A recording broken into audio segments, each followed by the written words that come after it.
Hello students, CBL में आपका स्वागत है। मैं विवेक यादव आज आप लोगों के सामने भूगोल और समसामयिक के संबंधित प्रश्नों के ऊपर चर्चा करूंगा और पिछले एक हफ्ते के अंदर भूगोल और पर्यावरण के कौन कौन सी न्यूज़ समसामयिक की आपकी चर्चा में रहे उसके ऊपर मैं बात करूंगा। तो चलिए शुरू करते हैं आज की क्लास को। और आज की क्लास को करने के बाद आप इन प्रश्नों को हल कर पाओगे। तो देखते हैं वो कौन से प्रश्न हैं आज की क्लास के। तो सबसे पहला जो प्रश्न आपसे पूछा गया है, निम्नलिखित में से कौन सी नदी कृष्णा नदी की सहायक नदी है। तो ध्यान रखना है, आज का समय जो है इसी प्रकार के क्वेश्चन पूछे जाते हैं कि उसमें 3 से 4 नदियां दे देगा और फिर आपको कोड चुनना है। तो वैनगंगा, मूसी, तुंगभद्रा, भीमा, इसमें से सही जवाब आपको चुनना है। कौन सा है कौन सा नहीं, आप कमेंट बॉक्स में लिखना कि इसका सही उत्तर क्या होगा। तो ये है आज का पहला प्रश्न। दूसरा प्रश्न हम लोग जानते हैं जो कि है एनवायरमेंट इंपैक्ट असेसमेंट। ये जो एनवायरमेंट इंपैक्ट असेसमेंट है, पर्यावरण प्रभाव आकलन है, प्रारंभिक परीक्षा की दृष्टि से तो इतना महत्वपूर्ण नहीं है, लेकिन मुख्य परीक्षा में गत वर्षों के अंदर बहुत सारे प्रश्न से पूछे गए हैं। तो भारत ने EPA 1986 के तहत 1994 में पहला EIA मानदंड अधिसूचित किया। दूसरा है, इसका उद्देश्य पर्यावरण पर प्रस्तावित परियोजना के संभावित प्रभाव का मूल्यांकन करना, पहचान करना और जांच करना है। तो इन दोनों कथनों में से आपको बताना है कि कौन सा कथन सही है। तो देखते हैं, केवल सिर्फ एक सही है, 2 सही है, दोनों सही है, या उपरोक्त में से कोई नहीं, कोई भी सही नहीं है। तो इस कक्षा को करने के बाद आप इन दोनों प्रश्नों को हल कर पाओगे। तो आज की क्लास में हम ये भी देखते हैं कि कौन कौन से टॉपिक हमें कवर करने हैं। तो सबसे पहला जो टॉपिक अपना रहने वाला है वो है नया यूरोपीय जलवायु कानून। बता देता हूं कि हाल फिलहाल में यूरोपीय संघ के जो 27 देश है, उन 27 देशों ने फिट फॉर 55 नामक शीर्षक से एक प्रस्ताव पेश किया है। और आज के समय जलवायु परिवर्तन एक गंभीर मुद्दा बन चुका है। इस मुद्दे को देखते हुए यूरोपीय संघ ने प्रस्ताव प्रस्तुत किया है। तो क्या है, इसके बारे में चर्चा करेंगे। दूसरा है कोंगू नाडु। ये प्रीलिम्स परीक्षा की दृष्टि से महत्वपूर्ण है। अभी हाल फिलहाल के अंदर तमिलनाडु का ये काफ़ी न्यूज़ में रहा है। फिर आपका आता है कृष्णा और गोदावरी नदी प्रबंधन बोर्ड का क्षेत्राधिकार। तो अनुच्छेद 262 आर्टिकल 262 काफ़ी चर्चा में रहता है और यहाँ पर कृष्णा और गोदावरी नदी भी काफ़ी चर्चा में रहती है। उसके प्रबंधन बोर्ड को लेकर क्या प्रावधान है वो देखेंगे। फिर आपका आता है स्पेस राइस, जो कि चाइना ने अभी हाल फिलहाल में विकसित किया है, उसकी पहली उपज काटी गई है, उसको लेकर न्यूज़ थी। फिर आपका पर्यावरण मंत्रालय के ज्ञापन पर रोक है, जो कि एनवायरमेंट इंपैक्ट असेसमेंट या पर्यावरणीय प्रभाव आकलन के ऊपर आधारित है। इन सभी के ऊपर आज की कक्षा में हम लोग चर्चा करेंगे। तो चलिए शुरू करते हैं आज की क्लास को पहले टॉपिक के साथ। तो पहला टॉपिक जो अपना रहने वाला है वो है नए यूरोपीय जलवायु कानून। तो ये है क्या, मैं थोड़ा सा आप लोगों को समझा देता हूँ। हाल फिलहाल में यूरोपीय संघ और उसके जो 27 देश है, उन्होंने फिट फॉर 55 इस नाम से, इस शीर्षक से कुछ प्रस्ताव पेश किए हैं। अब ये फिट फॉर 55 क्या है, और ऐसे प्रयास यूरोपीय संघ के द्वारा पहले भी प्रस्तावित हुए हैं, पहले भी प्रस्ताव पेश किए गए हैं। फिट फॉर 55 के अंदर मुख्यतः कुछ चीज़ों को रखा गया है, जिसमें इनका मुख्य मुद्दा ये है कि 2030 तक 1994 के आधार पर जो कार्बन उत्सर्जन है उसको हम 55% तक कम कर देंगे। तो कार्बन उत्सर्जन को 55% तक कम करने की बात की गई है इसके अंदर, क्योंकि आपको पता है कि पर्यावरण, अगर हम लोग पर्यावरण की बात करें, पर्यावरण की चर्चा करें, तो आज के समय ये गंभीर मुद्दा बन चुका है। तो 55% तक कार्बन उत्सर्जन को कम करने की बात की है और 2035 तक, अगले कुछ वर्षों में ही उसको फिर 100% करने की बात हुई है। अभी इस रोड मैप के जो मुख्य बिंदु है, आइए एक बार उनके ऊपर नजर हम लोग डालते हैं कि कौन कौन से इसके मुख्य बिंदु है। तो इस रोड मैप के रूप में आपको दिखाई देगा जो परिवहन है, निजी है और वाणिज्यिक है, दोनों को लक्षित किया गया है। और इसके अंदर एक प्रावधान किया गया है कि 2035 तक, 2035 तक जो हमारे पेट्रोल वाहन है, डीजल वाहन है, इनको हम लोग यहाँ से निकाल दें और उसकी जगह पर विकल्प के तौर पर किसको चुने, इलेक्ट्रिक वाहनों को चुने। उससे 2 फायदे होंगे। पहला फायदा तो ये है कि सतत विकास का जो लक्ष्य है उसको हम लोग पूरा कर पाएंगे। फिर पर्यावरण के ऊपर हमारा प्रभाव कम पड़ेगा, पर्यावरण को जो नुकसान पहुंचाए जाते हैं उसका प्रभाव कम पड़ेगा। तो 2035 तक जो पेट्रोल कारें, जो डीजल कारें अभी चल रही है, उसको इस लिस्ट से बाहर करना है और उसके जगह पर इलेक्ट्रिक व्हीकल की तरफ मूव करना है। अब इलेक्ट्रिक व्हीकल के अंदर इन यूरोपीय संघ के देशों में जो सबसे बड़ी चुनौती आई है वो ये आई है चार्जिंग स्टेशन की। तो इसमें ये भी प्रस्तावित किया गया कि प्रत्येक 60 किलोमीटर के ऊपर एक चार्जिंग स्टेशन बनाया जाएगा और हाइड्रोजन फ्यूल की तरफ भी हम लोग मूव करेंगे। फिर एक और क्या है कि जो हमारा कार्बन उत्सर्जन है या पर्यावरण ये नुकसान है वो विमान और समुद्री परिवहन में भी होता है। और इन विमान और समुद्री परिवहन में जो पारंपरिक ईंधन यूज करते हैं, आप लोगों ने विज्ञान व प्रौद्योगिकी में सुना होगा, इसके अंदर जो ईंधन यूज किया गया पारंपरिक ईंधन, उस ईंधन से मूव करके हम लोग संवहनीय विकल्प को अपनाएंगे और ऐसा विकल्प अपनाने वाले देश को वित्तीय प्रोत्साहित किया जाएगा। देखो सिंपल सी चीज है, अगर किसी भी देश को हम वित्तीय सहायता देते हैं जो संवहनीय विकल्प के तौर पे उसको ईंधन को अपना रहा है, तो उससे क्या होगा, वो प्रोत्साहित होगा कि अपने आप को इस विमान और समुद्री परिवहन के जो ईंधन है उसको अपने आप को शिफ्ट करे संवहन की तरफ। कार्बन उत्सर्जन की मात्रा में कमी आएगी, पर्यावरण को होने वाले नुकसान के अंदर कमी आएगी, सतत विकास के लक्ष्य को पूरा किया जा सकेगा, रोजगार सृजन किए जा सकेंगे। तो ये चीज रखी गई है। फिर तीसरा यहाँ पर क्या है, जो पेट्रोल और गैसोलीन ईंधन है, अभी पेट्रोल और गैसोलीन ईंधन के ऊपर देखो, अगर आपको इन चीजों को बाहर निकालना है तो एक सरल सा तरीका है कि आप इनमें जो कर का दर है उस कर की दरों में वृद्धि कर दी जाए। जाहिर सी बात है कि अगर इस ए चीज पर हम लोग कर वृद्धि कर देते हैं तो ऑटोमेटिकली क्या होगा कि ग्राहक जो है ए से बी की तरफ मूव करेगा अगर इसके अंदर कर कम है तो जेब खर्च तो सबको देखना होता है, तो यहां पर भी वो चीज दिखाई देगी। तो न्यूनतम करों की दर में वृद्धि की जाएगी और इसी तरीके से जो मिट्टी का केरोसिन तेल है उस पर भी क्या लगाया जाएगा, कर लगाया जाएगा। तो एक अच्छे प्रयास के रूप में देखा जा रहा है, लेकिन चुनौतियां क्या है उसके ऊपर भी हम लोग चर्चा करेंगे। तो ये था आपके लिए इसका रोड मैप। अगला देखते हैं हम लोग, अब इससे लाभ क्या होगा। अगर हम लोग लाभ की चर्चा करें तो लाभ क्या होगा वो आपको देखना है। तो लाभ सबसे पहले आपको दिखाई देगा, सतत विकास को प्रोत्साहन मिलेगा। तो सतत विकास, देखो विकास तभी संभव है अगर आप विकास कर रहे हो लेकिन उस विकास की वजह से पर्यावरण को नुकसान हो रहा है, उस विकास की वजह से लोगों के स्वास्थ्य पर प्रभाव पड़ रहा है, तो ऐसे विकास को हम लोग सतत विकास नहीं कहेंगे। तो सतत विकास को प्रोत्साहन मिलेगा। दूसरा क्या होगा, जब हम लोग एक जगह से दूसरी जगह पर मूव करते हैं या एक विकल्प के तौर पर दूसरी चीजों को हम लोग अपनाते हैं तो कहीं ना कहीं उससे रोजगार सृजन होगा। तो रोजगार सृजन में इससे लाभ होगा। तीसरा क्या है, सबसे बड़ा मुद्दा जो है वो है यूरोपीय संघ के जो नागरिक है उनके लिए स्वास्थ्य और पर्यावरणीय लाभ प्राप्त होंगे। उनका जो स्वास्थ्य है और उनके जो पर्यावरणीय लाभ है उनके ऊपर मदद मिलेगी। आज यूरोपीय देश, आपको बता देता हूं मैं, अगर ईंधन की ही मैं बात करूं तो यूरोपीय देश 8%, अकेला यूरोपीय संघ जो है वो 8% उत्सर्जन करते हैं और ये बहुत अधिक मात्रा है। 8% कार्बन का उत्सर्जन करना एक बड़ी बात है और वहां के लोगों के स्वास्थ्य के ऊपर इसका ऋणात्मक प्रभाव पड़ता है। तो उस चीज को यहाँ पर बढ़ावा मिलेगा, स्वास्थ्य को बढ़ावा। स्वास्थ्य अगर होंगे, ये सारी चीजें होगी तो उससे बाकी नवाचार भी होंगे। दूसरा क्या है कि जब हम लोग ये पारंपरिक ईंधन से हम लोग स्थानांतरित होंगे हरित ईंधन की तरफ, तो हरित प्रौद्योगिकी है जो हमारा ग्रीन टेक्नोलॉजी है, उस ग्रीन टेक्नोलॉजी के अंदर एक नवाचार आएगा, एक नया कॉन्सेप्ट आएगा। तो ग्रीन टेक्नोलॉजी के अंदर नवाचार को बढ़ावा मिलेगा।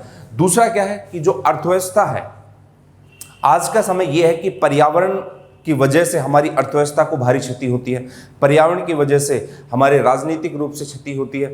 तो अर्थव्यवस्था की जो क्षति है और जो दीर्घकालिक लंबे समय के जो वैश्विक प्रभाव है उसको हम लोग कम कर सकेंगे और प्रतिस्पर्धा कहीं ना इसके अंदर क्या होगी, बढ़ेगी। तो ये कुछ इसके लाभ आपको दिखाई देंगे। अब थोड़ी सी चर्चा मैं और कर लेता हूं इसके ऊपर। वो चर्चा ये है कि 2005 के अंदर यूरोपीय संघ ने इसी तरीके का एक बोल सकते हैं कि प्रस्ताव भी बनाया था और वो था European union emission trading system.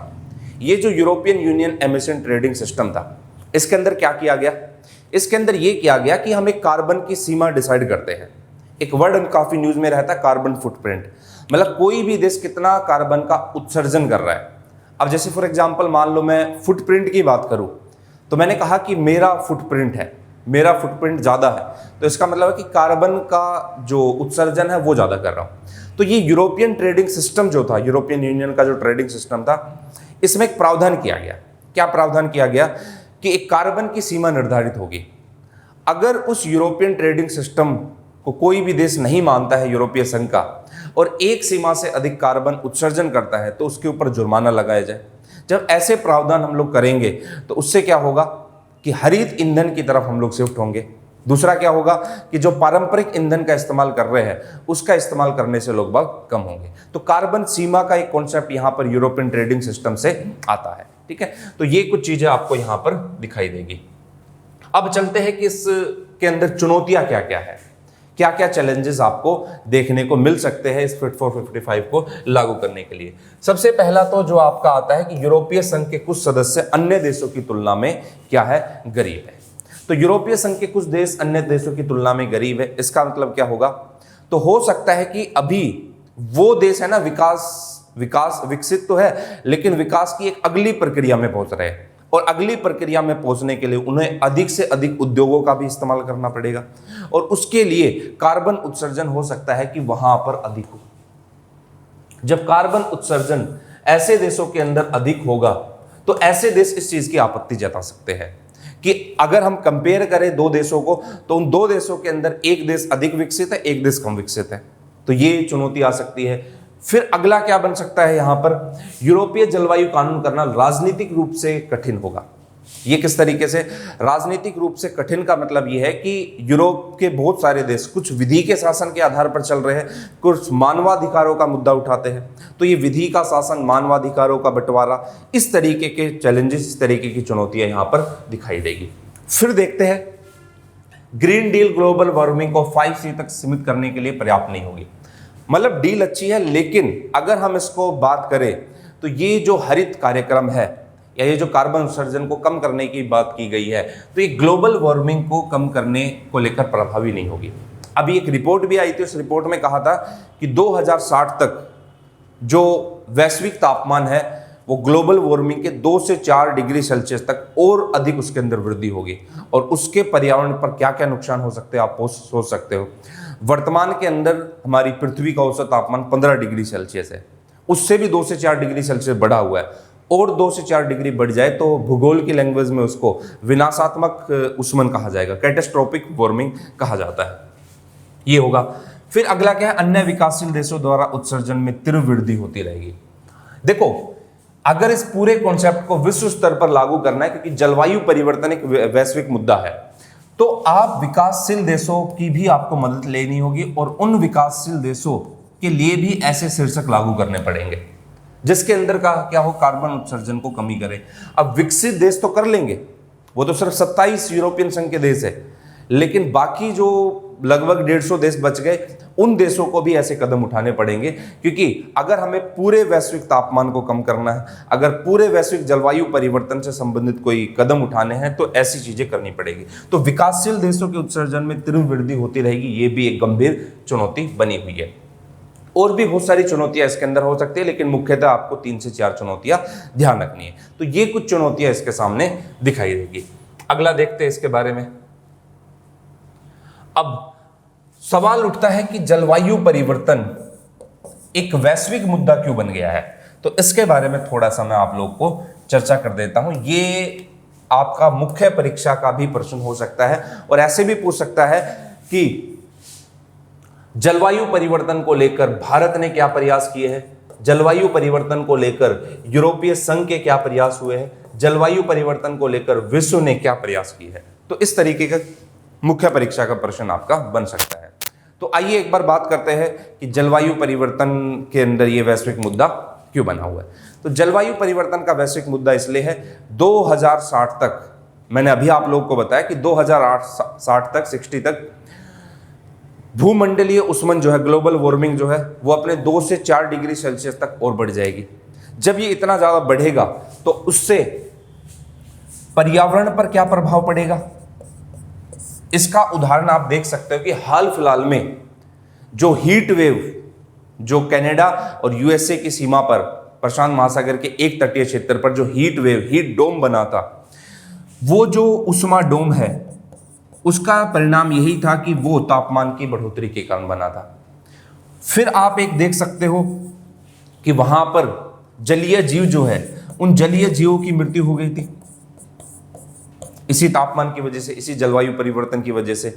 फिर आप लोग देख सकते हो कि अर्थव्यवस्था के अंदर इस चीज से अर्थव्यवस्था को क्या क्या नुकसान हो सकता है। इससे निपटने के लिए सरकार कौन कौन से शमन की नीतियां अपनाएगी, मिटिगेशन की कौन कौन सी पॉलिसी होगी, वो है। फिर आप एक चीज और देख सकते हो कि इसको कम करने के लिए सरकार ने जो उपाय अपनाए हैं, क्या वो उतने उपाय पर्याप्त है या सरकार को उससे आगे बढ़कर भी कुछ उपाय अपनाने होंगे।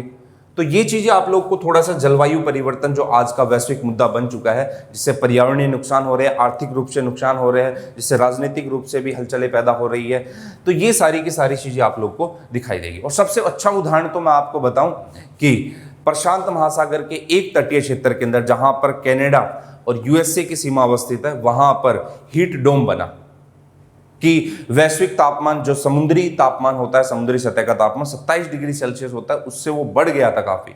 और बढ़ने की वजह से आसपास के लोगों के अंदर वहां पर वैश्विक तापमान को लेकर, इस तापमान को लेकर काफी चुनौतियां देखने को मिली।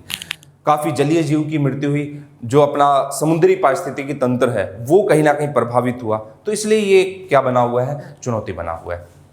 तो ये था आपका क्या, जलवायु परिवर्तन। आइए अगली न्यूज के ऊपर नजर डालते हैं, और अगली न्यूज जो है वो है आपकी कोंगो नाडू। अब ये कोंगो नाडू है क्या? कोंगो नाडू एक्चुअल में, अब कुछ लोग इसको बोल रहे हैं कि पिन कोड है, कुछ लोग वो बोल रहे हैं कि इसको एक स्थान है। तो कोंगो नाडू इस तरीके से कुछ ये बटा हुआ है तमिलनाडु का मैप, जिसमें एक क्षेत्र कोंगो नाडू है। अब ये देखो पश्चिमी क्षेत्र है, और इस पश्चिमी क्षेत्र में ये वाला पूरा क्षेत्र तमिलनाडु का, इसको कोंगो नाडू कहा गया। इसी में आपका सेलम आता है, नीलगिरी भी आता है, आपका कोयम्बटूर भी आता है, ये पूरा का पूरा क्षेत्र ये वाला है। एक फिर क्षेत्र आपका हो गया तोंडई नाडु, फिर ये वाला क्षेत्र जिसको आप लोग उत्तरी पूर्वी क्षेत्र बोल सकते हो। फिर एक आपका पूर्वी क्षेत्र हो गया चोला नाडु, और फिर एक आपका पांड्या नाडु। जब तमिल साहित्य की मैं बात करता हूं तो तमिल साहित्य में इस प्राचीन तमिलनाडु को 5 क्षेत्रों में से एक में बांटा गया था। और ये जो पश्चिमी क्षेत्र है, ये कौन सा क्षेत्र है? कोंगो नाडु।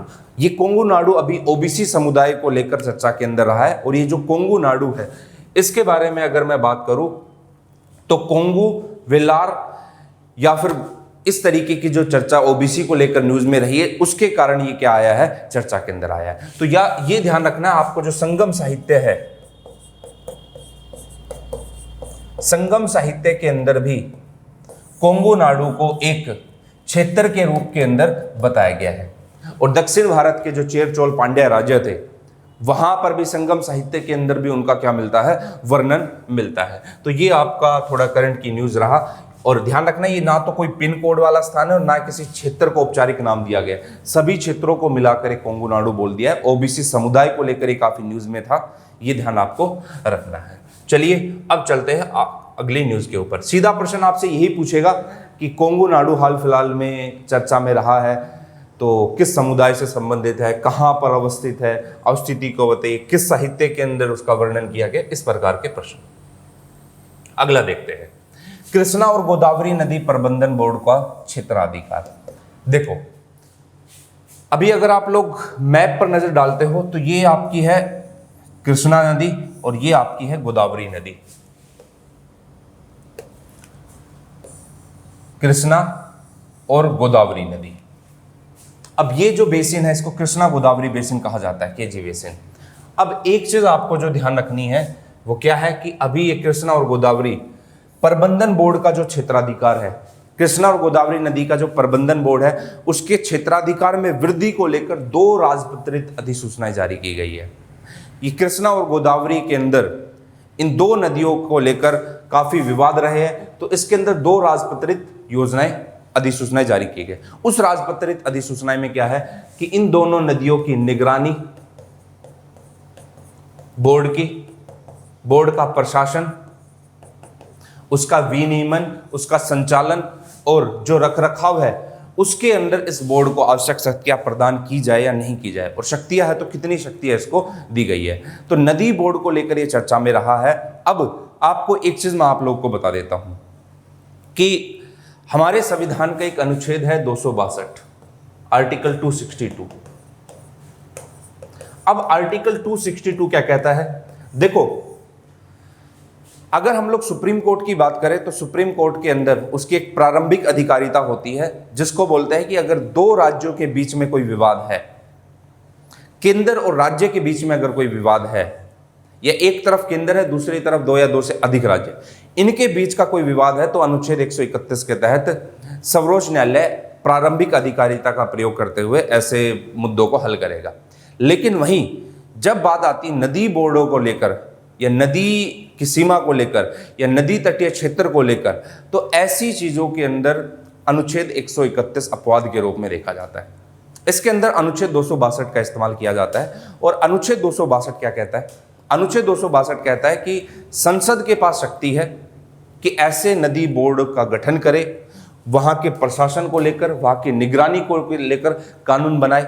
दूसरा क्या है कि राज्य सरकार के अनुरोध के ऊपर, क्योंकि आपको पता है कि नदी क्षेत्र जो है यहाँ पर राज्य के ज़्यादा हित जुड़े हुए होते हैं, तो राज्य सरकार के अनुरोध पर संसद ऐसे कानून बना सकती है, संसद ऐसे बोर्ड का गठन कर सकती है।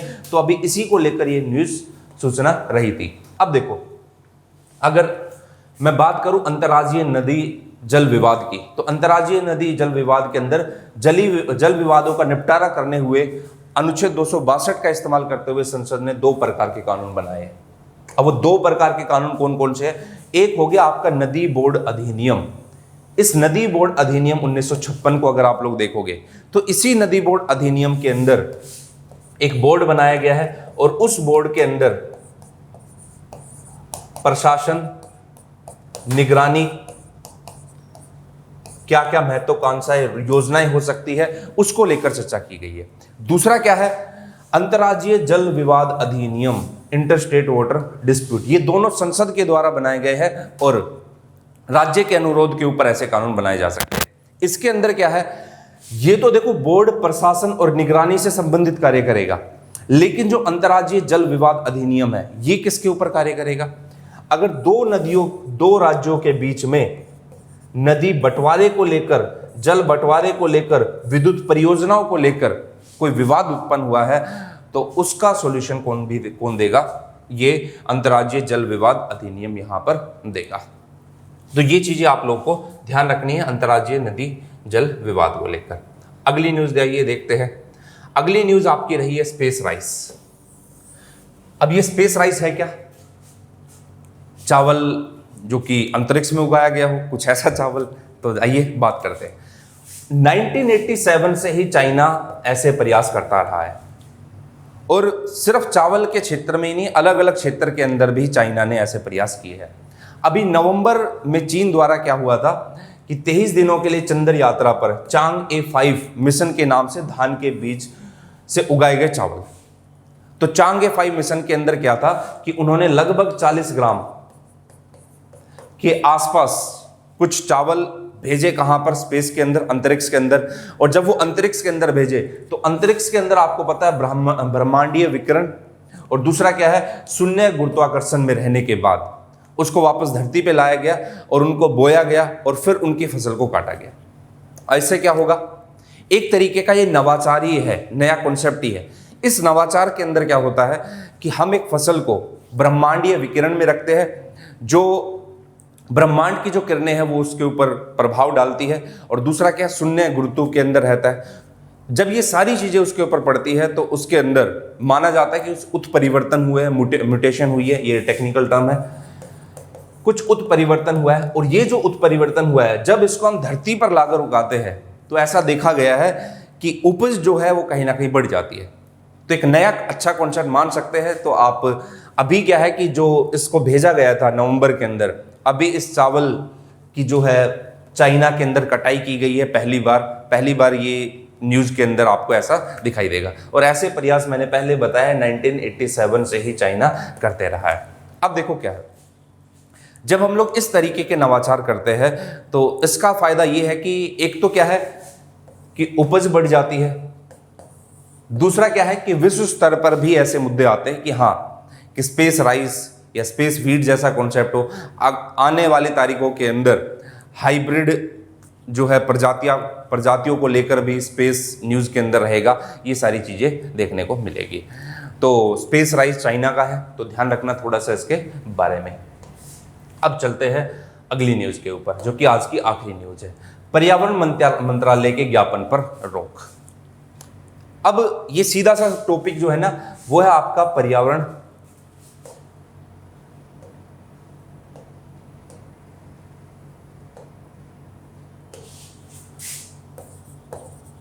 प्रभाव आकलन।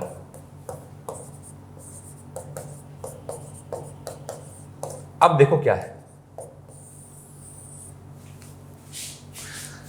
जो मद्रास उच्च न्यायालय की जो मदुरै पीठ है, उसने पर्यावरण, वन और जलवायु परिवर्तन मंत्रालय के एक आदेश के ऊपर क्या लगा दी है, रोक लगा दी। अभी देखो क्या हो रहा है, इस पूरे मुद्दे को मैं अपनी भाषा के अंदर, सिंपल भाषा के अंदर समझाता हूं। जो पर्यावरण प्रभाव आकलन है, इसका मतलब ये हुआ, सिंपल मैं आपको समझाता हूं, थोड़ा यही टॉपिक है कि जब आप कोई भी प्रोजेक्ट बनाते हो, वो प्रोजेक्ट चाहे तो वो निजी हो सकता है या फिर वो प्रोजेक्ट क्या हो सकता है, सरकारी प्रोजेक्ट होता है। अब जब वो आप प्रोजेक्ट लगाओगे तो उस प्रोजेक्ट के लिए आपको पर्यावरणीय प्रभाव आकलन, ये यहां पर मंजूरी मिलेगी। तो आपको पर्यावरण को ध्यान में रखना है। अब पर्यावरण को ध्यान में रखने के लिए क्या क्या चीजें होगी, उसके ऊपर बात करेंगे। अब जब आप वो प्रोजेक्ट लगा रहे हो तो उस प्रोजेक्ट की वजह से हो सकता है कि पर्यावरण को नुकसान पहुंचे। जैसे फॉर एग्जाम्पल के तौर पे मैं बात करूं, जैसे ये अपना नदी क्षेत्र है और ये पूरा का पूरा तटीय क्षेत्र है। अगर यहाँ की मिट्टी को आप लोग हटाओगे, इस मिट्टी को हटाने की वजह से क्या होगा कि इस वाले क्षेत्र के अंदर लवणता बढ़ सकती है, इस वाले क्षेत्र का जल दूषित हो सकता है, इस वाले क्षेत्र के अंदर बाकी जलीय जीव की समस्या दिखाई दे सकती है। इसी तरीके से अगर आप लोग देखते हो कि फॉर एग्जाम्पल मान लो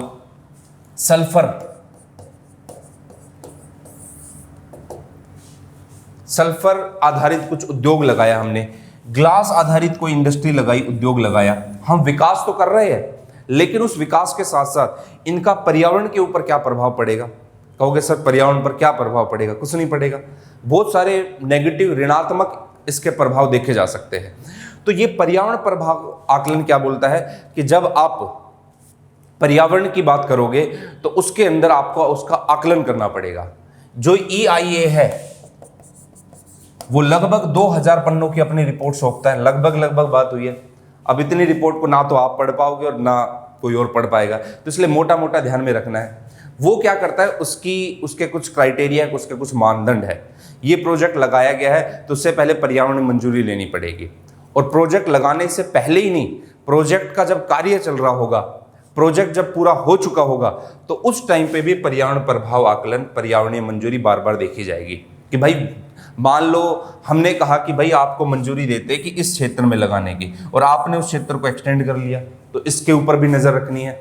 फिर अगला क्या है कि आपको हमने मंजूरी दी थी कि आप इतना उत्सर्जन कर सकते हो यहाँ से, और पता चलता है कि वो फैक्ट्री लगने के बाद वहाँ से उत्सर्जन कार्बन का या अन्य पदार्थों का जिससे पर्यावरण पर नुकसान हो, वो आपका ज़्यादा हो रहा है, तो ये भी नज़र रखी जाएगी। तो इसके लिए अलग अलग है ना जो है मानदंड बना दिए गए। जैसे स्केलिंग वर्ड आता है इसके अंदर, स्कोपिंग वर्ड आता है, बेस लाइन वर्ड आता है, यहाँ पर मिटिगेशन वर्ड आता है। तो सबसे पहले तो इन मानदंडों को पूरा किया जाएगा, और अंतिम रूप से फिर पर्यावरण प्रभाव आकलन, पर्यावरण जो है मंजूरी अपनी देगा। और अगर कोई भी ऐसा प्रोजेक्ट जो लगाया गया है जिससे पर्यावरण पर ऋणात्मक प्रभाव पड़ रहे हैं, तो उस प्रोजेक्ट को बंद करने की वहाँ पर बात होगी। लेकिन अभी हाल फिलहाल में क्या था कि कई जगह पर प्रोजेक्ट इस तरीके से चलता था कि मैं ये आरोप नहीं लगा रहा हूँ, एक ग्रुप ने बड़ी मेहनत के साथ स्कोपिंग की, स्केलिंग की, बेसलाइन तैयार किया, मिटिगेशन को लेकर कुछ योजनाएं बनाई, अपनी रिपोर्ट सौंप दी। जब इन्होंने अपनी रिपोर्ट सौंपी तो उसके बाद ये एक फैक्ट्री चला रहा मालिक है, इसको कुछ निर्देश दिए गए कि आपको ये बंद करना है, और इसने कुछ घूसखोरी देकर या फिर भ्रष्टाचार करके इस तरीके की चीज़ें, पर मैं इसको उस तरीके से बता रहा हूँ, करके इस रिपोर्ट को थोड़ा बदलवा लिया। तो ऐसे चैलेंजेस, ऐसी चुनौतियां पर्यावरण प्रभाव आकलन के तौर पर आज के समय देखी गई है। तो ये जो पीछे वाला रास्ता है, इस पीछे वाले रास्ते को लेकर ही रोक लगाई गई है। और यहाँ पर जो पर्यावरण प्रभाव आकलन 2006 के पर्यावरण मंजूरी शुरू की गई है और जो पहले से जो प्रक्रिया चली आ रही है उसको क्लियरेंस देने के लिए एक प्रक्रिया जारी की गई है। तो ये कुछ आपका चर्चा में रहा है पर्यावरण प्रभाव आकलन। तो चलिए हम लोग शुरू करते हैं नेक्स्ट क्लास के अंदर। आज के लिए इतना काफी है। धन्यवाद दोस्तों। हाय, अगर आपको ये लेक्चर पसंद आया तो हमारे चैनल को सब्सक्राइब कीजिए, और अगर आप यूपीएससी 2021 के प्रीलिम्स के लिए सीरियस हैं तो हमारा क्रैश कोर्स जरूर ज्वाइन कीजिए। कोर्स की डिटेल्स आपको हमारी वेबसाइट, जिसका लिंक डिस्क्रिप्शन सेक्शन में होगा, उस पर मिल जाएंगी। नहीं तो आप हमें कॉल कर सकते हैं नीचे दिए गए नंबर पर।